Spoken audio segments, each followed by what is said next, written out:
यहाँ खबर आपको दें, चीफ जस्टिस गुलजार अहमद का करप्शन के मुकदमात जल्द निपटाने से मुतालिक बड़ा फैसला सामने आया है। चीफ जस्टिस ने मुल्क में 120 नई एहतसाब अदालतें कायम करने का हुक्म दे दिया है। मजीद तफसीलात जानेंगे, बाबर अब्बासी हमारे साथ मौजूद है। बाबर, बताइएगा मजीद क्या रिमार्क्स दिए गए चीफ जस्टिस की जानिब से? चीफ जस्टिस की सरबराही में बेंच लाखड़ा कोल माइनिंग प्लांट की तामीर में बेज़ाब्तियों से मुतल्लिक अज़खुद नोटिस की समाअत कर रहा था। अदालत ने समाअत के बाद मुल्क में 120 नई एहतसाब अदालतें कायम करने का हुक्म दे दिया है। अदालत की जानिब से सेक्रेटरी कानून मुतल्लिका हुकाम से हदायत लेकर नई अदालतें कायम करें, ये हुक्म जारी किया गया है और कहा गया है कि 120 नई अदालतों में जजेस की तैनाती की जाए। करप्शन के मुकदमात ज़ेर इल्तवा रेफरेंसेस का 3 माह में फैसला करने की भी हदायत की गई है। अदालत ने आइंदा समाअत पर अटॉर्नी जनरल, प्रोसिक्यूटर जनरल और सेक्रेटरी कानून को भी तलब कर लिया है।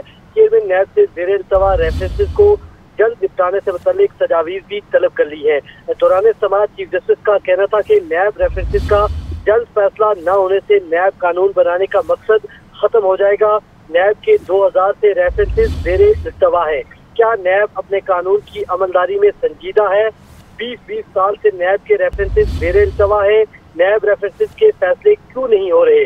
चीफ जस्टिस का कहना था कि क्यों ना नैब अदालतें बंद कर दे और नैब कानून को गैर आईनी करार दे दे। उनका ये भी कहना था कि नैब के 1226 रेफरेंसेस ज़ेर इल्तवा है। नैब रेफरेंसेस का फैसला तो 30 दिन में हो जाना चाहिए। लगता है 1226 रेफरेंसेस के फैसले होने में 1 सदी लग जाएगी।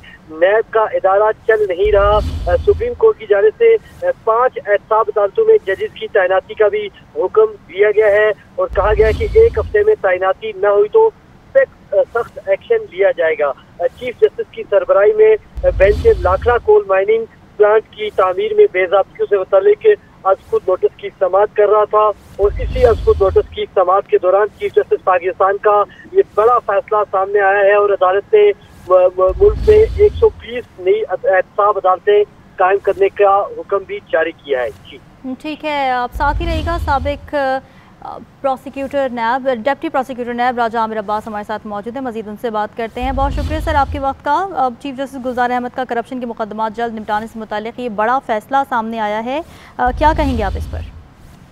देखिए, एक इंतहाई खुशाइन बात है क्योंकि अगर नैब के कवानीन को आप देखें तो उसमें 30 रोज में फैसला करने का लिखा हुआ है, लेकिन अनफॉर्चुनेटली क्या हो रहा है कि पिछले 10-12 साल से मुकदमात चल रहे हैं।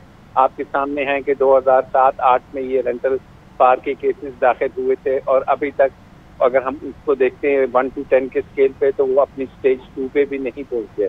ऐसी सूरत हाल में होता क्या है कि जो शहादतें होती हैं वो गवाह जो होते हैं वो इधर उधर हो जाते हैं, डॉक्यूमेंट्स मिस हो जाते हैं। नैब के वो जो अफसरान होते हैं जिन्होंने केस बनाया होता है उनकी ट्रांसफर्स हो जाती हैं या रिटायर हो जाते हैं, तो अल्टीमेटली ये जो रेफरेंसेस होते हैं इसमें बरियत होनी शुरू हो जाती है कि जैसे आपने हालिया देखा कि इतने मेगा केसेस में भी लोग बरी होना शुरू हो गए।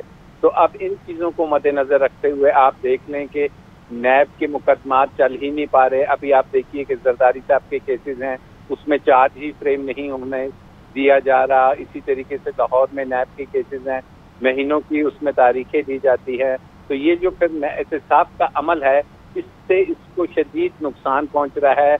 और इसके बरक्स अगर हम देखते हैं कि हालिया हम चाइना में देखें तो 2 डिप्टी मेयर्स थे, उनको फौरी तौर पे उन्होंने वाइट कॉलर क्राइम में पकड़ा, उनकी सजा हुई, अपील हुई और चंद रोज पहले उन्हें एग्जीक्यूट कर दिया गया, उन्हें मौत की सजा दे दी गई। तो ऐसी सूरत हाल में अगर सुप्रीम कोर्ट देखती है कि ये वाकई ही एहतसाबी अदालतों को एहतसाबी अमल में अगर तेजी से बढ़ना है तो फिर इसमें जब तक वहाँ पे नैब के जजेस नहीं होंगे, अदालतें नहीं होंगी, क्योंकि केसेस ने अदालतों में चलना है, अदालतों को जजेस ने चलाना है।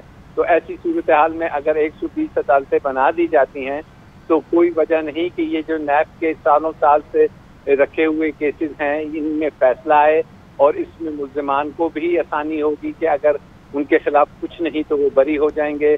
जेलों में लोग बैठे हैं और अगर वाकई ही करप्शन हुई है तो उन्हें सजा दी जाएगी। तो ये नहायत खुशाइन बात है, लेकिन मिनिस्ट्री ऑफ लॉ को ये देखना होगा कि मुतल्लिका हाई कोर्ट के पास 120 जजेस की तादाद क्या मौजूद है, क्या हमारे पास अदालती ऐसी एक इंफ्रास्ट्रक्चर मौजूद है कि 120 अदालतें, वहाँ पे फिर आपको ह्यूमन रिसोर्स चाहिए होगा, अमला चाहिए होगा, तो इसमें लॉ मिनिस्ट्री को बड़ा इफेक्टिवली काम करना होगा। ठीक है, और देखते हैं किस तरह से इम्प्लीमेंटेशन मुमकिन हो पाती है। साबिक डिप्टी प्रोसिक्यूटर नैब राजा आमिर अब्बास और हमारे नुमाइंदे बाबर अब्बासी हमारे साथ मौजूद थे। आप दोनों का बहुत शुक्रिया।